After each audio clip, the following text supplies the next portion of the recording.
जय हिंद फ्रेंड्स। गुरुदेव भगवान की चरणों में सादर प्रणाम, सादर नमन।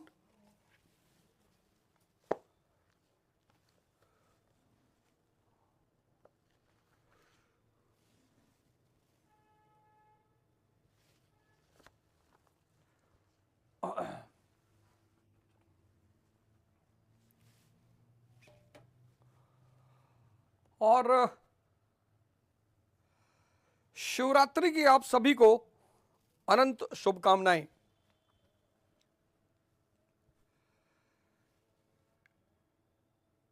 भारत दुनिया का एक ऐसा देश है जहां पे जन्म लेना एक गौरव की बात है,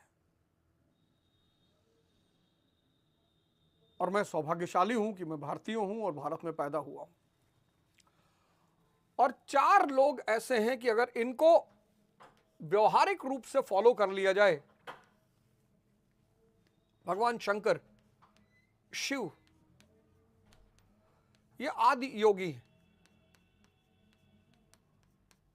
शंकर कौन? जो सारी शंकाओं को मिटा दे। भगवान राम, ये आदर्श पुरुष हैं, मर्यादा पुरुषोत्तम है। भगवान कृष्ण, ये आदर्श नायक है। और हनुमान जी, ये आदर्श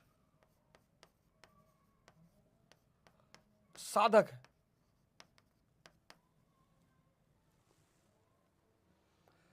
बस इन 4 आदमियों को अगर आप एक गुरु खोजिए भगवान शंकर की तरह। अभी पिछले दिनों एक बहुत ही महान संत भारत के दारकुंडी महाराज ब्रह्मलीन हुए। उनकी किताब है, कभी आपको मौका मिले तो जरूर पढ़िएगा, मानस बोध। बहुत जबरदस्त। मनत रामचरित मानस की जो वैज्ञानिक व्याख्या है वो मानस बोध में आपको मिलेगी, बहुत शानदार। यह जीवन चुनौती तभी तक है जब तक आप इस जीवन को समझ नहीं पा रहे हो। तो आपको क्या करना है?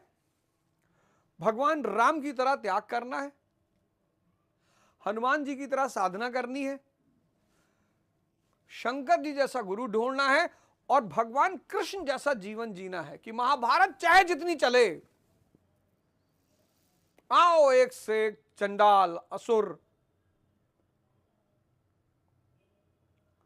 आओ सबको संभाल लेंगे। भगवान राम की तरह त्याग करना है, क्योंकि जब तक माया का त्याग करोगे नहीं, ब्रह्म मिलेगा नहीं, और सारा खेल ब्रह्म का है।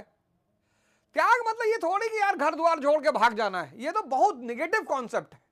इस देश की जो अद्भुत कॉन्सेप्ट है ना, उसको मारा, एकदम मिटा दिया गया। तो भगवान राम की तरह त्याग करना है, भगवान हनुमान जी की तरह साधना करना है, शंकर जी जैसा गुरु ढूंढना है, और भगवान कृष्ण जैसा जीवन जीना है। अब आज का थंबनेल अगर आपने देखा, एपस्टीन यानी दज्जाल, शैतान, मैंने क्या लिखा? एपस्टीन, मतहीन, अंतहीन। किसी को ऐसी भारत में मुजफ्फरपुर शेल्टर केस, एपस्टीन अकेला केस थोड़ी है। मुजफ्फरपुर शेल्टर केस, जिसमें ब्रजेश ठाकुर को आजीवन कारावास हो चुका है। एमपी सेक्स स्कैंडल, जिस पत्रकार ने उसको डिस्क्लोज किया था, उसका ऑफिस और घर बुलडोजर से गिरा दिया गया। क्यों है ऐसा?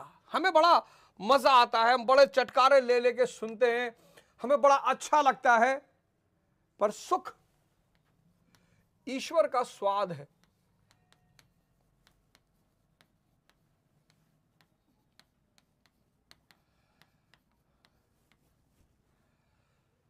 सुख ईश्वर का स्वाद है। सुनिएगा, आज का ये कॉन्सेप्ट जो है, ये हो सकता है आपके जीवन को बहुत 360 डिग्री घुमा दे। सुख जो है वो ईश्वर का स्वाद है। माध्यम क्या है? सेंसेस, इंद्रियां और मन। मिलता किससे है ये स्वाद? सबसे ज्यादा जो सबसे ताकतवर माध्यम है इस स्वाद का, सुख के स्वाद का, वह है सेक्स। 1 सेकंड से भी कम समय में व्यक्ति को विचार शून्य कर देता है।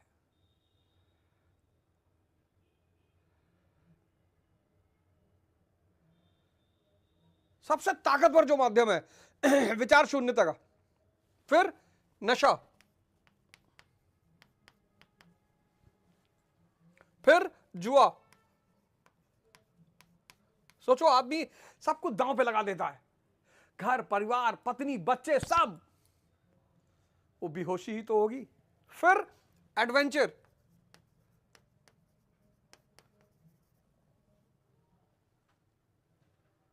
ये देखो, सुख ईश्वर का स्वाद है, जिसका स्वाद इतना मजा देता है, बांध लेता है, वो अगर खुद मिल जाए,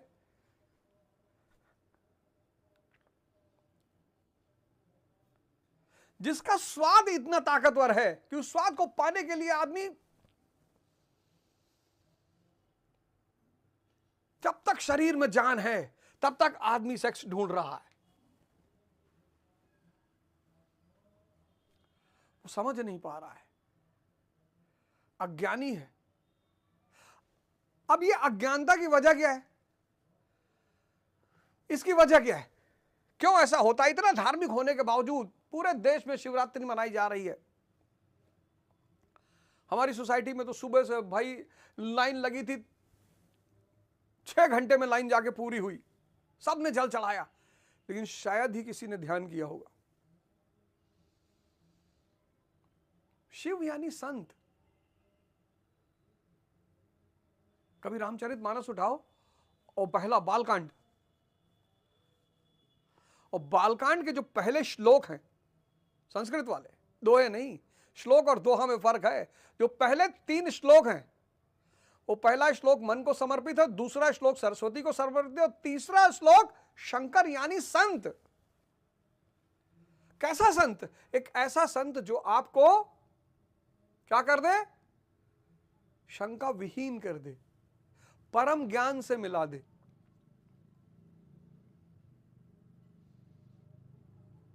मतलब जितने बड़े बड़े लोगों का नाम आया है एपिस्टीन की फाइल्स में, ऐसी एपिस्टीन की घटनाएं पता नहीं कितनी पर डे घटती होंगी। जिन लोगों का नाम आया, जिन लोगों का, बिल गेट्स, बिल क्लिंटन, और न जाने दुनिया के कितने बड़े बड़े लोग, पैसे की कमी नहीं, समृद्धि की कमी नहीं, महलों में रहते हैं, गाड़ियों की कमी नहीं, फिर बच्चियों के साथ सेक्स। क्योंकि अब तो और कोई माध्यम बचा नहीं विचार शून्यता का, अब विकृति बची, विकृति। ये सारा काम परवर्टेड माइंड्स का है। विकृत दिमाग। आदमी जब, इसीलिए कहा गया ना कि भौतिकवाद का चरमोत्कर्ष अध्यात्म की शुरुआत है। अब एलन मस्क को ऐसी कौन सी भौतिक चीज होगी जो नहीं अवेलेबल होगी? उसे लगता होगा अब क्या तरीका है यार। बिल गेट्स, ऐसी कौन सी चीज भौतिक होगी, मटेरियल होगी, जो उसको नहीं अवेलेबल होगी? और वहीं पे शुरू होता है मानसिक विकृति का खेल। और उस मानसिक विकृति के खेल का परिणाम है एपिस्टीन। सुख के स्वाद की लालसा। सुख यानी ईश्वर का स्वाद। कभी किसी मिलो बुजुर्ग आदमी से, कभी किसी बुजुर्ग आदमी से मिलो, 85-90 साल के आदमी से, कहेगा जवानी एक धोखा है बेटा, हम तो लुट गए। बुजुर्गों के साथ जरूर बैठो, बुजुर्गों के साथ जरूर बैठो। कुछ बुजुर्गों से बचो, बुजुर्गियत में भी वो बाज नहीं आते, तो कुछ बुजुर्गियों से बचो। लेकिन बुजुर्गों के पास अगर अच्छा बुजुर्ग है तो उसके पास एक बहुत बड़ी चीज है, अनुभव। इसीलिए इस देश ने बुजुर्गों की सेवा पे बड़ा बल दिया कि यार बुजुर्गों की सेवा करा करो, क्योंकि जो भी बुजुर्गों की सेवा करेगा उसको अनुभव प्रसाद के रूप में मिलेगा।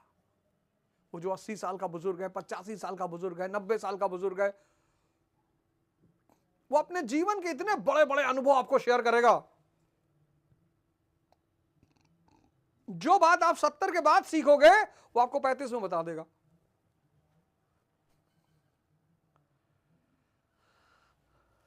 सुख जो है ईश्वर का स्वाद है, माध्यम किसके थ्रू मिलता है? सेंसेस और मन के थ्रू। सबसे ताकतवर माध्यम है सेक्स, फिर नशा, फिर जुआ, फिर एडवेंचर इत्यादि। अब और ये इन सारी चीजों के लिए पैसा चाहिए। अब यहीं से शुरू होती है पैसा कमाने की अंधी दौड़।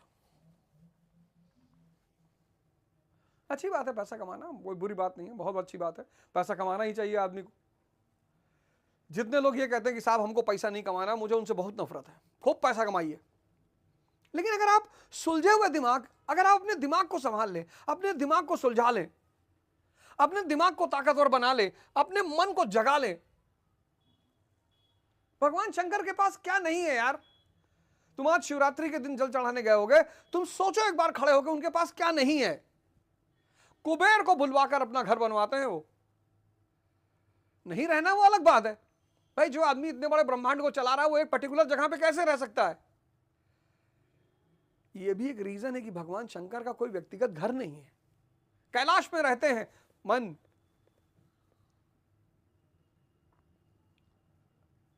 कुबेर को बुलाकर अपना घर बनवाते हैं। पत्नी ने कहा घर बनवा दो, बोले बनवा देते हैं। कुबेर को बुलाया। यहां लोग कहते हैं पहले प्लाट ले लें 3 हिस्से का, और दिल्ली में तो 25 गज में मकान है, 50 गज में, 30 गज में, और वो 50 और 30 गज के मकान को बनवाने में पूरी उम्र लग जाती है।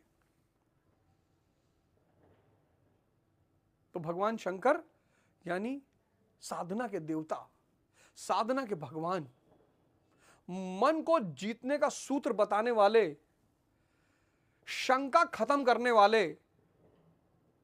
तो आज शिवरात्रि के दिन अब धर्मों का विश्लेषण, धर्म एक विज्ञान है, धर्म एक विज्ञान है रहस्यवादी, मिस्टिक। धर्म एक विज्ञान है, उसके अपने साइंटिस्ट हैं। कबीरदास जी उसके साइंटिस्ट हैं, सूरदास जी उसके साइंटिस्ट हैं, तुलसीदास जी उसके साइंटिस्ट हैं, संत रविदास जी उसके साइंटिस्ट हैं, ये उसके साइंटिस्ट हैं। विज्ञान है, और इस विज्ञान का एक ही सूत्र है धर्म परिवर्तन। हर व्यक्ति को इस धर्म परिवर्तन के रास्ते से गुजरना होगा। कौन सा धर्म परिवर्तन? इंद्रियों से उठकर चेतना पर पहुंचना होगा। और जिस सुख के लिए आप यहां भटक रहे हैं ना, वहां अथाह, असीम, अनंत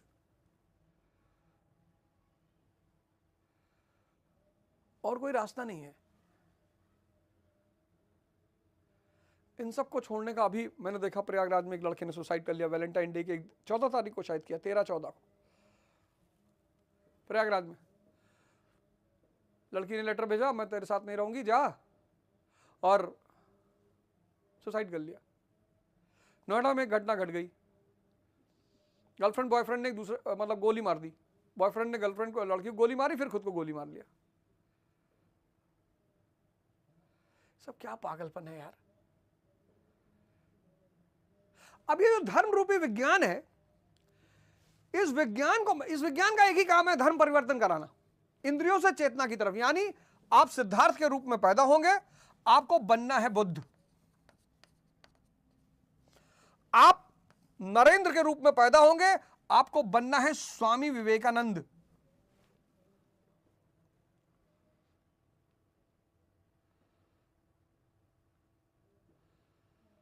आप कृष्ण के रूप में पैदा होंगे, आपको बनना है वासुदेव कृष्ण।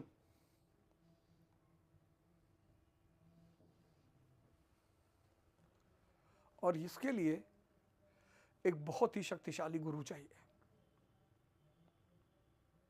आपको इस रास्ते पे अब आना ही पड़ेगा। जैसे जैसे माया बढ़ती चली जाएगी, मैं गीता पढ़ा रहा हूं, आपको शायद दूसरा श्लोक, दूसरे अध्याय का 63वां 64वां श्लोक पता नहीं अब आपको याद है कि नहीं याद है। विषय है जहां बढ़ेगा 1960-70 विषय था ही नहीं, मेटेरियलिज्म था ही नहीं, भौतिकवाद था ही नहीं। डीएलएफ के मॉल में गुड़गांव में चले जाइए, पागल हो जाएंगे आप 10 मिनट के अंदर।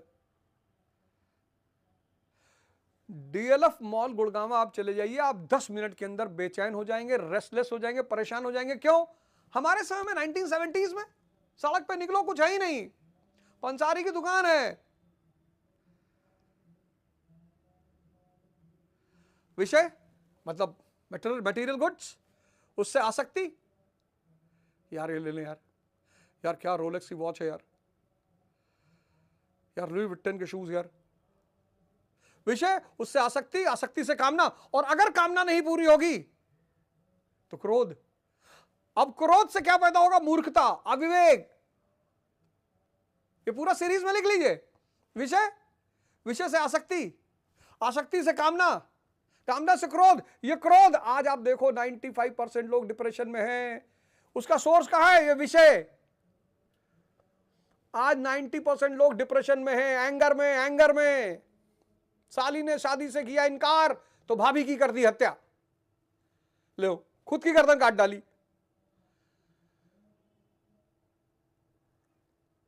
मथुरा की घटना है। ये क्रोध अपने आप नहीं पैदा होता, और क्रोध पैदा करता है अविवेक, मूर्खता। और ये अविवेक और मूर्खता पैदा करती स्मृति भ्रम, स्मृति भ्रम। हस्तमैथुन किया, ग्लानि पैदा हुई, निराश हुए, शाम को फिर कर लिया, स्मृति भ्रम, फिर दूसरे दिन कर लिया, मरे जा रहे हैं, शरीर में दर्द है, बैक पेन। और जितने युवा हैं, हस्तमैथुन करोगे तो सबसे बड़ा सिम्टम है बैक पेन, कमर का दर्द। शारीरिक कमजोरी का सबसे बड़ा सूचक है कमर दर्द। उसका एक वजह और भी है, प्रमेह। ब्लू फिल्म देखते हो ना, वो तुमको एक गिफ्ट देती है ब्लू फिल्म।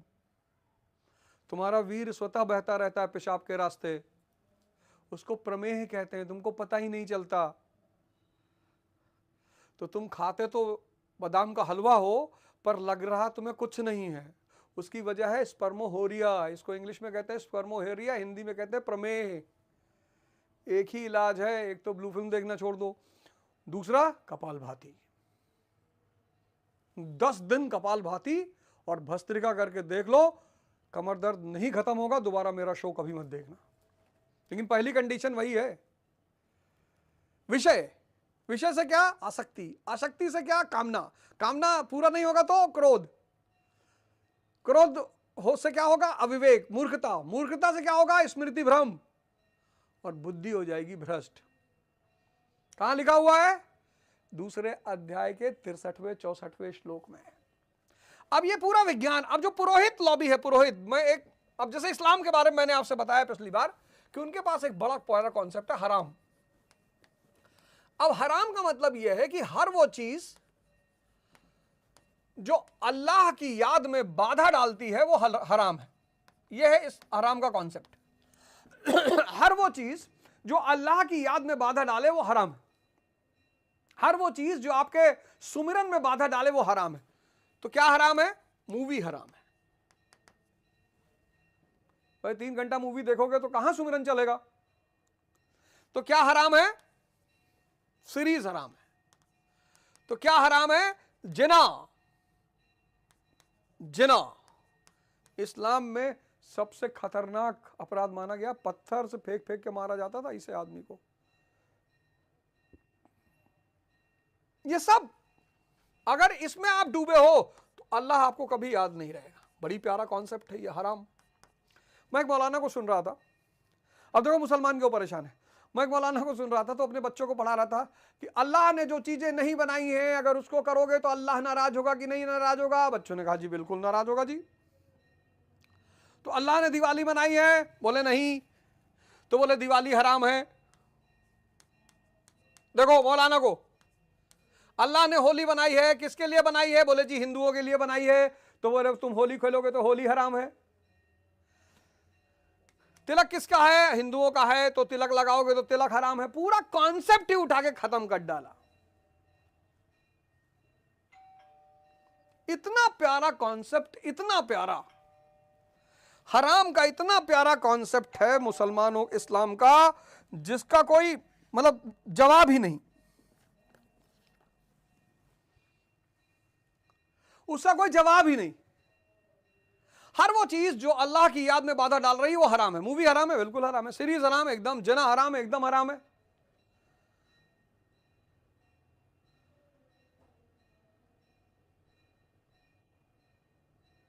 कॉन्सेप्ट्स, मैंने आपसे कहा था पिछली बार के शो में कि पिछले श्लोक पर, 14वें श्लोक पर ही गीता खत्म हो जानी चाहिए। क्या कर्म है? यज्ञ। यज्ञ ही कर्म है।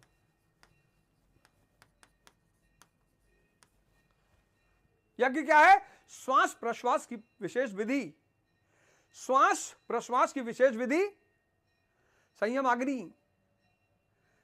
रसगुल्ला सामने रखा और भागी जीभ बाहर, तो जब आप श्वास प्रश्वास सांस पे ध्यान दोगे तो जो हवस पैदा हुई थी वो शांत हो जाएगी। इसलिए शुगर की बीमारी को सिर्फ 4 चीजों से खत्म किया जा सकता है, बाकी कोई रास्ता नहीं। बड़ी दवाइयां बिक रही हैं बहुत, शुगर की बीमारी को सिर्फ 4 चीजों से खत्म किया जा सकता है। ध्यान से आता हूं मैं उस पर कि शुगर की बीमारी को कैसे खत्म किया जा सकता है। तो यज्ञ ही कर्म है। यज्ञ यानी श्वास प्रश्वास विशेष विधि और संयम अग्नि द्वारा जो बाहर इंद्रियां बह रही उनको अंदर लाना। तुम कोई चीज क्यों कर लेते हो? कहते ना हवस अंधी होती है, मन पे पर्दा पड़ जाता है।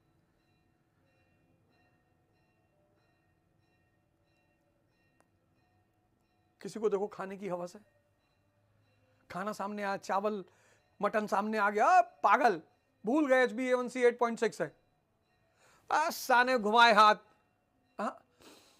यज्ञ श्वास, श्वास पे जैसे आओगे हवस शांत हो जाएगी। फिर संयम अग्नि का सहारा लेना है और बाहर भागती हुई इंद्री को अंदर की तरफ लाना है। यह है यज्ञ, यही कर्म है। यह कर्म जो है यही आराधना है, यही प्रार्थना, बाकी कोई आराधना नहीं है, बाकी कोई आराधना नहीं। और इसका फल क्या है? परमात्मा। और यहीं पर आकर गीता का श्रेष्ठतम सूत्र हमारे सामने आ गया था। श्रेष्ठतम, वैसे तो खैर धार्मिक ग्रंथों के बारे में क्या कहना, आज सबसे बड़ा दुर्भाग्य यही है कि लोग धार्मिक ग्रंथ, सब धार्मिक होना चाहते हैं। चाइना के लोग इतना हंसते होंगे इस वक्त जब भारत की वो कंडीशन देखते होंगे। इस वक्त अगर कोई दुनिया में खुशी होगा तो चाइना, कि मिटा भारत, अब इससे लड़ना ही नहीं पड़ेगा। इस वक्त अगर कोई देश दुनिया में सबसे ज्यादा खुश होगा तो वो है चीन। उसको पता चल गया वे ब्राह्मण दलित खुद ही लड़ रहे हैं, हिंदू मुसलमान लड़ रहे हैं। एक औरत थाने में खड़ी है, वैसे तो सब बाबा भीमराव अंबेडकर के शिष्य बताते हैं, एक औरत थाने में खड़ी है, उसको थाने में मां बहन की गालियां दे रहे हैं।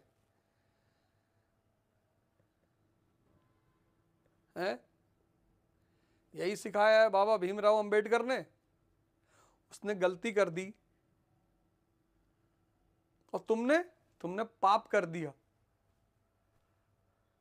उसने तो गलती की, तुमने पाप कर दिया, पाप। ये तुम बाबा भीमराव अंबेडकर का प्रतिनिधित्व करते हो।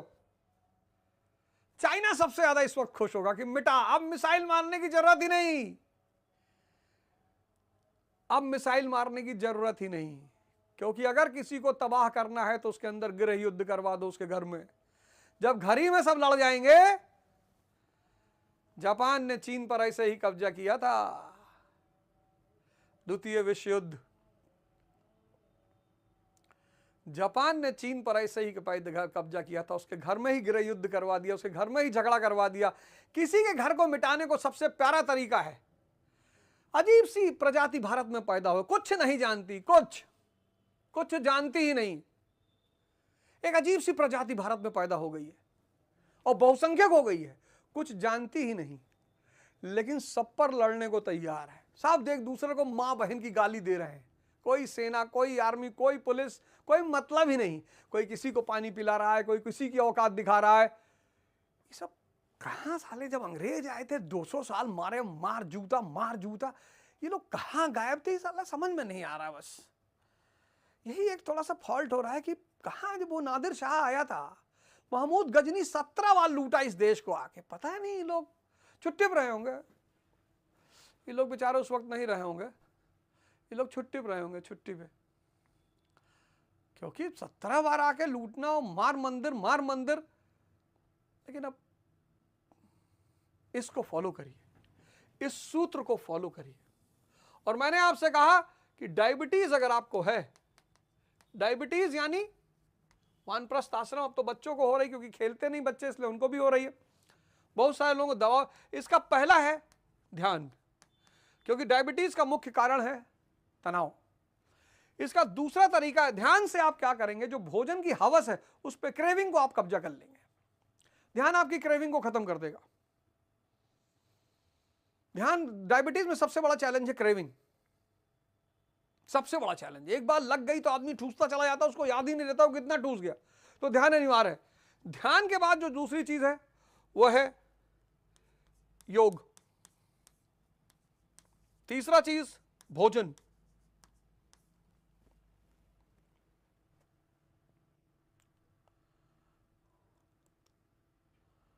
योग, खासकर तुम्हारा वो मंडूक आसन सुबह शाम करना ही करना है, और इसी पे लगे लगाए 1 घंटा हल्का सा एक्सरसाइज कर लियो, और भाई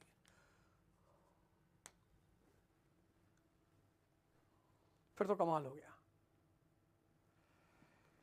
तो इसलिए एपिस्टीन वाले मुद्दे पर अब जागने की बड़ी जरूरत है, क्योंकि अब हर आदमी को इस बात का एहसास हो गया कि नहीं भैया, ये कोई ऐसा नहीं है। एपिस्टीन जो फाइल है वो ये है कि माया कितनी भी मिल जाए, विकृति अंततः विकृति पैदा करेगी, विनाश पैदा करेगी, मिटाएगी।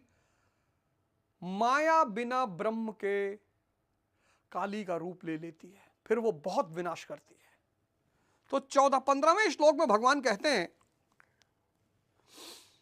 एवं ज्ञात्वम कृतम कर्म पूर्वरपि मुमुक्षुभि कुरु कमैवम तस्मत्वम पूर्वे पूर्वंतरम कृतम। अर्जुन, पहले होने वाले मोक्ष की इच्छा वाले पुरुष द्वारा भी यही जानकर कर्म किया गया। मोक्ष, मुक्ति, निर्वाण। अब आप सोचो, इमेजिन करो, सिर्फ आप इमेजिन करो कि आप सुख की तलाश में हो, हम सब हैं, और एक तरफ आनंद है, सच्चित आनंद। ये अस्थाई है, अस्थाई, ये स्थाई है। एक बार मिल गया फिर खत्म होने की कोई संभावना नहीं। इसका प्रमुख सोर्स है सेक्स, फिर नशा, फिर जुआ, फिर एडवेंचर, और ये एक बार, ये स्वरूप है, इसका कोई सोर्स नहीं है। आनंद एक स्थिति है, और एक बार आप इस स्थिति में आ गए तो दुनिया के जितने रचनात्मक कार्य आप वो सब करेंगे, जबरदस्ती का कोई सवाल ही नहीं। तो मोक्ष यानी इस प्रक्रिया से मुक्ति। शाम को नशा किया, सुबह उतर गया, शरीर भी जा रही है, धन भी जा रहा है, प्रतिष्ठा भी जा रही है, दर्द भी मिल रहा है। कितने लोग हैं जिनको डॉक्टर ने कह दिया कि भैया बस तुम खत्म, लीवर बैठने वाला है तुम्हारा,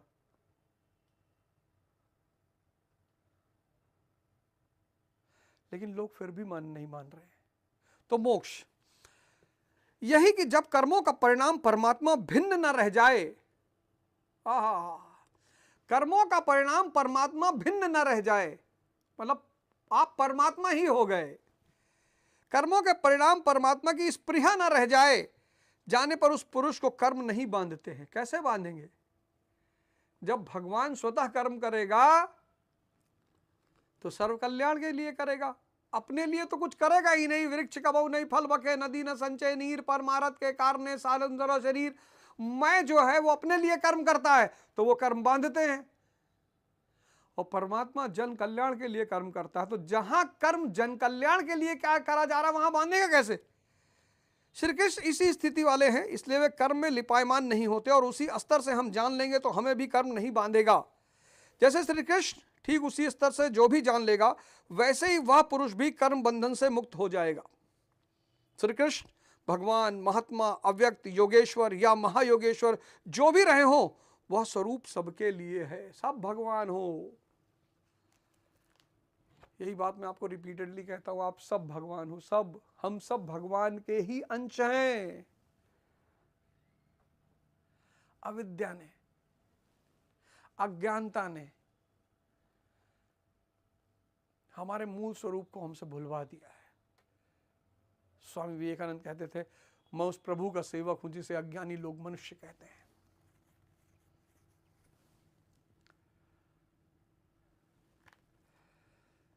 यही समझकर पहले के मुमुक्षु पुरुषों ने, मोक्ष की इच्छा रखने वाले पुरुषों ने कर्म पर कदम रखा। कर्म यानी यज्ञ।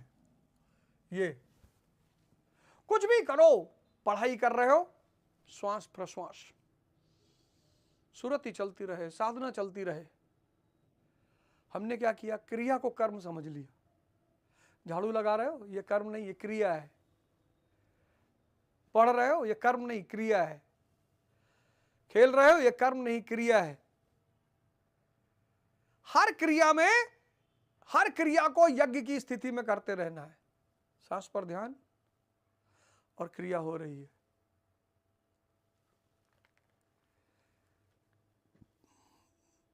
यही समझकर पहले के मुमुक्ष पुरुषों ने, मोक्ष की इच्छा वाले पुरुषों ने कर्म पर कदम रखा, यज्ञ पर कदम रखा। इसलिए अर्जुन, तू भी पूर्वजों द्वारा सदा से किए हुए इसी कर्म को कर, यही कल्याण का एकमात्र मार्ग है।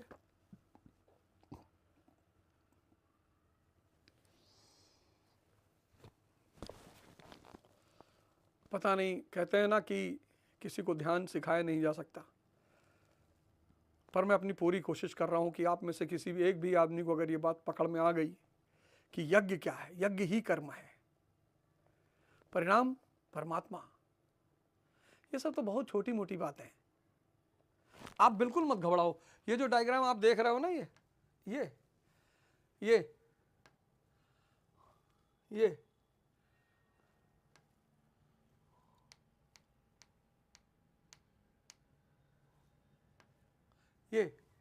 अगर आपने सुख की आकांक्षा की, कोई गलत नहीं किया, कोई बुरा नहीं किया। आपने इसमें से कुछ भी किया, कुछ भी बुरा नहीं किया। तभी तो कहते हैं अल्लाह रहीम है, परमात्मा सबको माफ कर देने वाला है। इसीलिए माफ करता है वो, क्योंकि आपने अज्ञानता में किया। और जब बड़ा मिलना हो तो छोटे का त्याग कर ही देना चाहिए। जब 24 घंटा ये सुख की जो झलक मिल रही है, अगर ये 24 घंटा की स्थिति बन जाए, तो कौन इस अस्थायी कष्ट को वहन करेगा जिसमें चारों तरफ नुकसान ही नुकसान है? इस पे जो जिया वो बिल्कुल बुरा नहीं है। हम सब इस रास्ते से गुजरे, हम सब।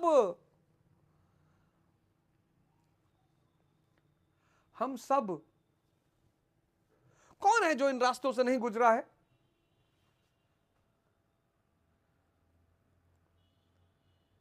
हम सब। क्योंकि सुख क्या है? ईश्वर का स्वाद है। कौन नहीं पागल होगा उस स्वाद को पाने के लिए? तो यज्ञ यही कल्याण का एकमात्र मार्ग है। अरबों रुपए की लाइन है ये, और कोई मार्ग ही नहीं है, और कोई रास्ता ही नहीं है। और आप कुछ भी कर लो। अभी तक योगेश्वर श्री कृष्ण ने कर्म करने पर बल दिया, किंतु यह स्पष्ट नहीं किया कि कर्म क्या है। अध्याय 2 में उन्होंने कर्म का नाम मात्र लिया है कि अब इसी को तू निष्काम कर्म के विषय में सुन। उसकी विशेषताओं का वर्णन किया कि यह जन्म मरण के महान भय से रक्षा करता है। कर्म करते समय सावधानी का वर्णन किया, लेकिन यह नहीं बताया कि कर्म क्या है। अध्याय 3 में उन्होंने कहा कि ज्ञान मार्ग अच्छा लगे या निष्काम कर्म योग, कर्म तो करना ही पड़ेगा। ना तो कर्मों को त्याग से कोई ज्ञानी होता है, और ना तो कर्मों को ना आरंभ करने से कोई निष्कर्मी। वो लोग पड़े हैं सड़क पे, कहते जब हम कोई काम ही नहीं करेंगे तो हमसे हमारा कर्म बनेगा नहीं, तो बंधन कैसे होगा? बे तुम क्रिया नहीं कर रहे हो। क्रिया और कर्म में फर्क जान लो। यज्ञ ही कर्म है, वो जो श्वास प्रश्वास चल रही है, संयम अग्नि हो रहा है, वो कर्म है। ये जो तुम झाड़ू लगा रहे हो ये कर्म नहीं है। ये जो तुम पढ़ रहे हो ये कर्म नहीं। इसीलिए मैं कहता हूं कर्म का फल नहीं है, ज्ञान का फल है।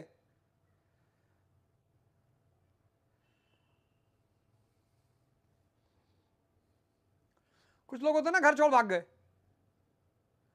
हरिद्वार में पड़े सड़क किनारे, कह रहे हम कोई काम ही नहीं कर रहे। भाई साहब आप हरामखोर हो गए हैं। यही मैंने कहा ना कि अगर सिद्धांतों को स्पष्ट करने वाला ना हो तो जिंदगी नरक बना देता है। हठवश जो नहीं करते वे दंभी हैं, इसलिए मन से इंद्रियों को वश में करके कर्म कर। मन से इंद्रियों को वश में करके कौन सा कर्म? तो बताया नियत कर्म। क्या? यज्ञ की प्रक्रिया ही नियत कर्म है। एक नवीन प्रश्न दिया कि यज्ञ क्या है जिसे करे तो कर्म हो जाए। वहां भी यज्ञ की उत्पत्ति को बताया, उसकी विशेषताओं का वर्णन किया, किंतु यज्ञ नहीं बताया जिससे कर्म को समझा जा सके। अभी तक यह स्पष्ट नहीं हुआ कि कर्म क्या। आप कहते हैं अर्जुन कर्म क्या है, अकर्म क्या है, विकर्म क्या है?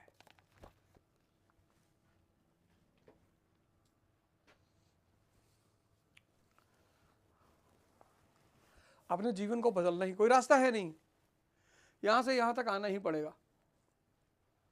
बहुत परेशान हो जाएंगे आप लोग, बहुत दिक्कत में आ जाएंगे।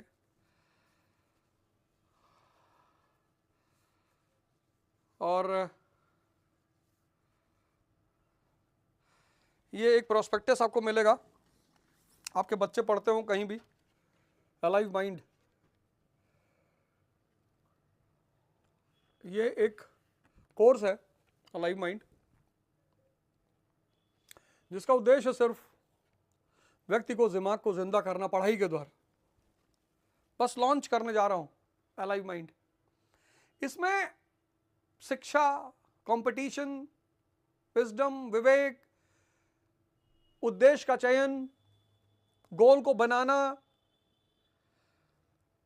पढ़ाई का तरीका, फिर उस पढ़ने के बाद उससे कंपटीशन का तरीका, मतलब जितने भी पहलू हैं, पढ़ाई के वक्त जीवन कैसा होता है, प्रतिस्पर्धा में आने के बाद जीवन कैसा होना चाहिए, सारे चर्चाओं को, सारे विस्तृत पहलू। जैसे आप कॉलेज में हैं, पढ़ाई कर रहे हैं, अब आप आ गए दिल्ली कोचिंग करने के लिए, तो अब क्या क्या परिवर्तन जीवन में करना चाहिए जिससे तैयारी अच्छी हो सके।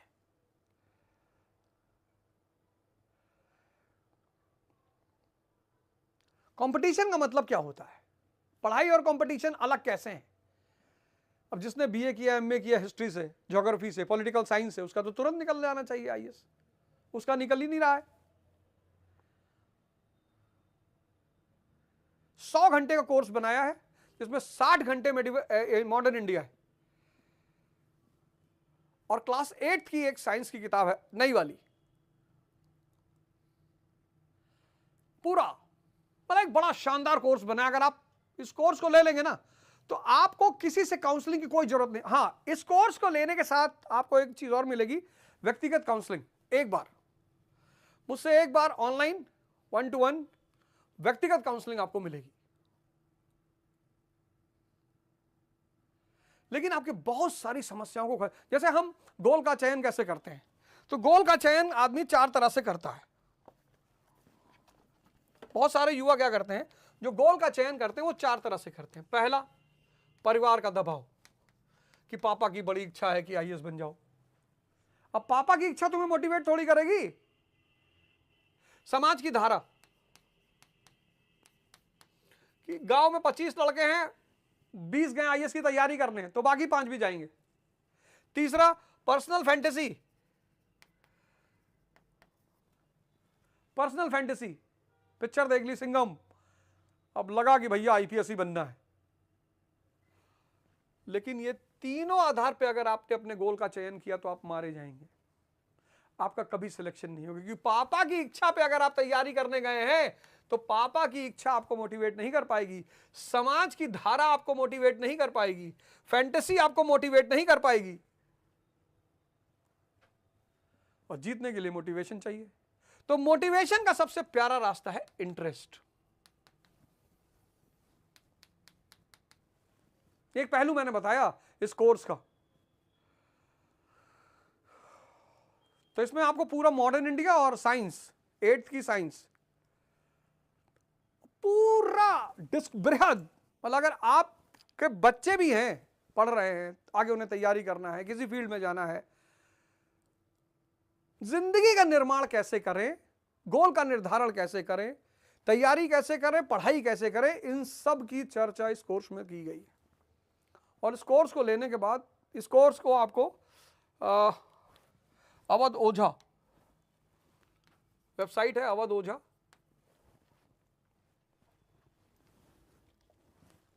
ये अलाइव माइंड, ये इसका प्रोस्पेक्टस है, और ऐप अवध ओझा ऐप,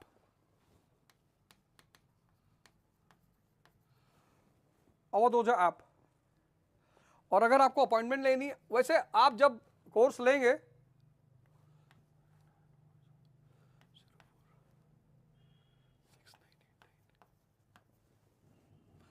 ऑनलाइन आपका 1-to-1 सेशन होगा, लेकिन अगर ये कोर्स आपने अपने बच्चों को दे दिया तो जो चीज आप अपने बच्चों के साथ नहीं कर पा रहे हैं, आप और आपके बच्चे अपनी दुआओं में मुझे हमेशा याद रखेंगे। जय हिंद, जय भारत।